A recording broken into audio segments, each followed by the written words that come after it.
Hi teachers, today we're going to be learning about Google Classroom. I'm going to teach you how to sign in. Now of course today you're going to be using Chromebooks, therefore you will log into the Chromebook with your Google account information, which includes your teacher email address and your password. Since Screencast-O-Matic does not work on Chromebooks, I will be showing you this demonstration using a desktop. Therefore, if you're on a desktop, the first step would be to go to google.com and then sign into your Google account.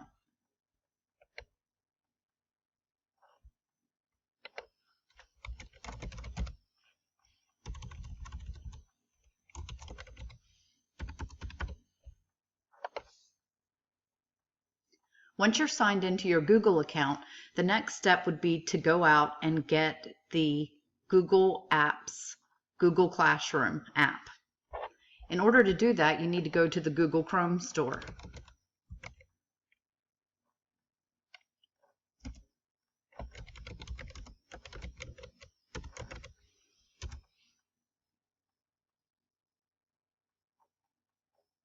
And really what we were looking for was the Chrome Web Store, so we're going to go there.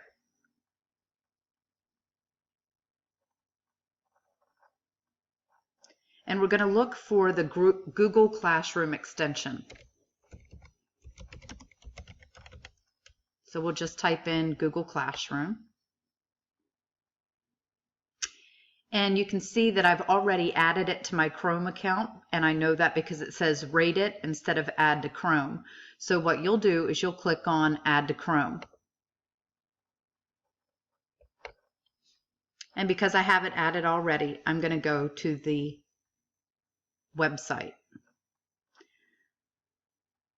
Once you get to the website, you're going to be signing in as either a student or a teacher. And because I've already signed in as a teacher, I don't have that option over here. But you're going to go ahead and select, it'll say student and teacher, and you're going to click on teacher. You may have noticed on my last screen that I had tried to sign in to Google Classroom using my personal Gmail account. And because it's not an educator account, it wouldn't let me. Therefore, I needed to sign back in and make sure that I was using this time my teacher account. That's important to remember, that Google Classroom apps are only available with the school educator account. Since you're being given direction or instruction on this using a Chromebook, you should now notice that in the bottom left-hand corner of your Chromebook, in this area, you'll see a 3x3 grid, or you might see the magnifying glass. You'll click on the magnifying glass in the bottom left-hand corner, and then you'll have a Google screen, and it'll say right about here, all apps. So when you click on all apps, it gives you some of the same things that you would see if you were to click on the 3x3 grid in the upper right hand corner if you were on the desktop. And what you'll see is the Google Classroom app has now been added from the Chrome Web Store.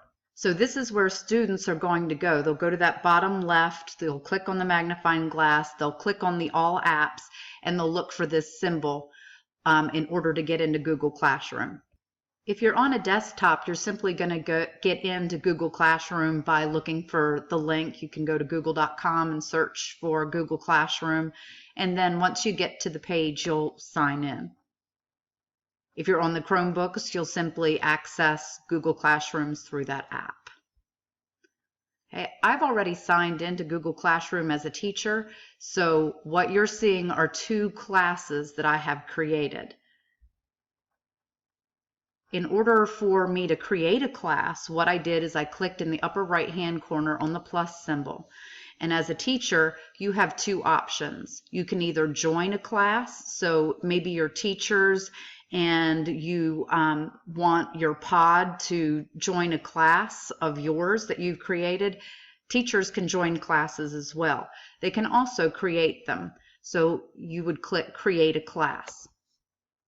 When you're creating a class, you may want to use Google Classrooms for science, for social studies, for ELA, and for math. So if you do, this is where you can create those different classrooms.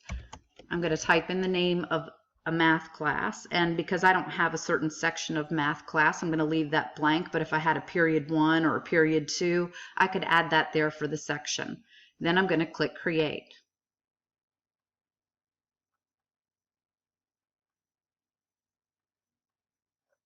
Okay. I have created a math class. Now, if I want to go back and see all the classes that I have in the upper left-hand corner, I can click on classes, and then I can return to this page, and this shows me all the classes that I have so far. So if I want to also create a class for science, I can do that as well.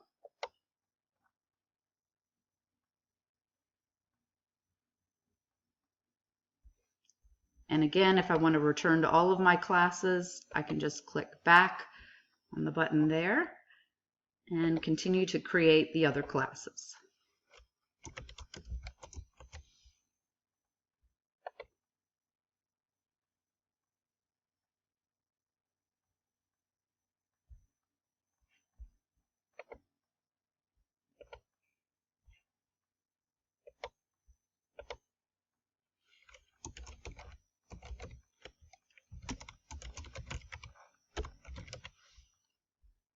I think you get the idea.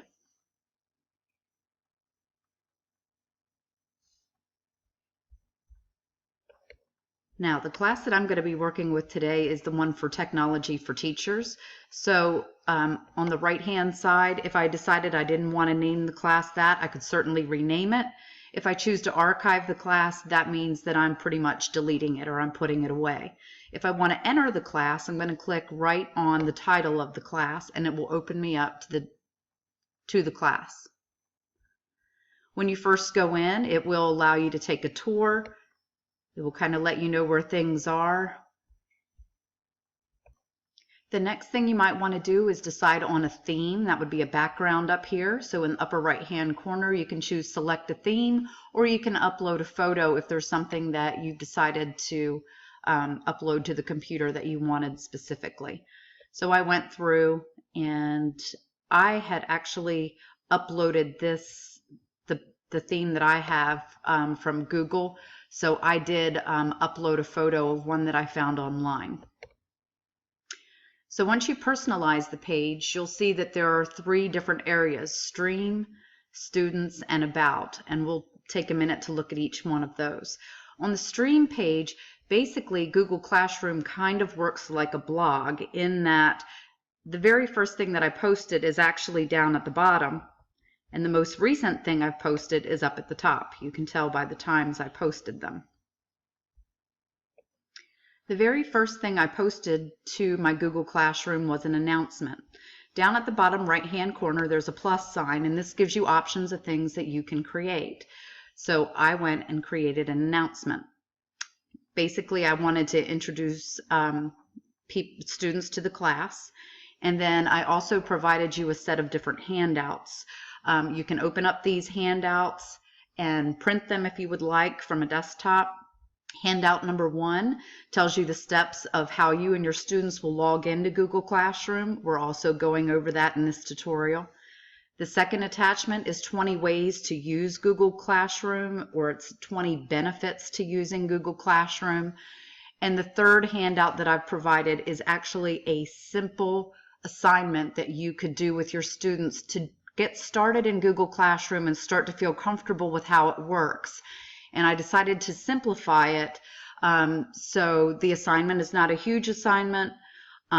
It'll be easily managed by the students, and then you as teachers can see how those assignments are posted back to you. The next thing that I created was an assignment. So once again, I came down to the bottom right-hand corner and I chose to create an assignment. So I typed in a title of the assignment, a description of the assignment, and then there's many different ways that you can get the assignment to the students. You can either attach an item, or if you have created an assignment in your Google Drive, it could be a Google presentation, it could be some Google Doc that you've typed out, it could be Google Sheets, Google Forms, anything that you have on your drive, you can attach it to give and share with all of the students in your class. You can also add YouTube videos to Google Classroom. So if there's an instructional video that you want each of the students to watch, maybe using a set of headphones on the Chromebooks, they could watch it at their own pace. The beauty of that is if they miss something, they can always go back and rewind it. Or you can add hyperlinks to websites if there's certain websites you want them to visit. Okay, so let's say, for instance, that I wanted to attach something from my Google Drive, an assignment that I had. I'm going to type in a title. I'm going to give a description of the assignment. And then I'm going to put in the date that I want the students to turn it in. So I can access a calendar right here if there is a due date and time. If there's not a certain due date, you can certainly turn that option off. Okay, maybe it's going to be due on the 8th. And if it has to be done by midnight, you can put that in there, or 11:59, and save it. Now, if I wanted to go to my drive, I simply click on the drive button. And this popped right into my Google account. And since it was called test, I'll just pick something. Not that. Obviously, there's nothing there. Let's try again.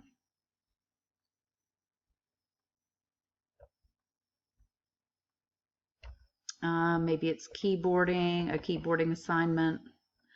And here's directions to typing.com. And I'm going to assign it. Before I hit the assign button, I have some options really right here and down here. Do I want the students to just be able to view the file? Can they change the information that's on it? Well, I don't want them to change my direction, so I'm not going to choose that one. And do I want a copy to go into each student's Google Drive? Most often, you're going to be choosing make a copy for each student. You can either go ahead and assign it now, or you can save it as a draft and push it out later. I'm going to go ahead and assign it. Okay, and now you'll see that the assignment populates in the stream. We haven't figured out, now that we have these assignments in here, I'm going to go ahead and delete this one because this isn't one that I really want to keep in there. What I need to do is get my students in to Google Classroom. So using the same steps that you did on the Chromebook, the students are going to go out to the Chrome Web Store. They're going to download the Google Classroom app to their accounts. Down in the bottom left, they'll click the little hourglass. Then they'll go in and view all of the apps. They'll choose Google Classroom, and then they're going to be signing in as a student. Once they sign in as a student and they go up to that plus symbol like you had a few minutes ago in the upper right-hand corner of your screen, they're going to choose Join Class right up here. And when they choose Join Class, it's going to ask them for the class code. The class code that you will give to them is located down here on the bottom left side of your screen. Now, if for some reason you have all of your students in and you don't want any other students to join the class for some reason, you could go ahead and hit disable. And that would mean that no more students would be able to join that class. If for some reason you felt that you needed to reset the code, you needed to change it for some reason, you can hit reset. The code is automatically generated, so we don't have anything nice and pretty like teachers' last names. The students will be given a code that probably consists of letters and numbers, as you see here.